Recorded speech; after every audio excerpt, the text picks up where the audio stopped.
Bringing in National Trial Attorney Michael Jaafar, who is standing by watching the sentencing with us. Michael, the jury in this case, they didn't come back with the top count of felony murder in the first degree. They found reckless homicide and aggravated child abuse.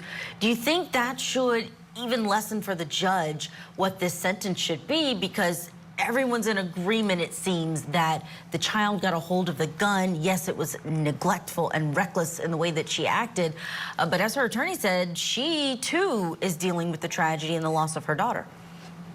Yeah, I don't agree with the prosecutor on this case. I don't see the aggravating factors. The prosecutor basically got up there and recited her closing statement in the underlying case, right?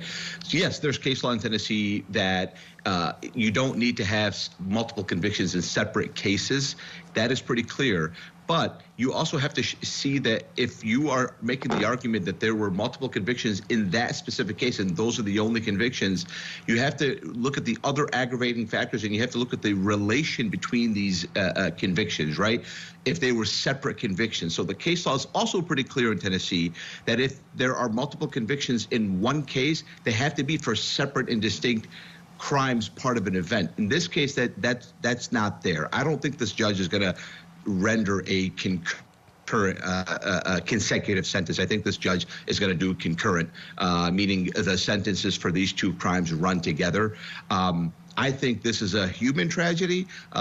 Clearly, she's remorseful. I'm very saddened for, pretty much for everybody in this situation. I think she's going to go consecutive on her, concurrent. They're going to run together. So the shorter version of it, and she's 41 years old right now. It'd be her only chance to see the light of day, likely.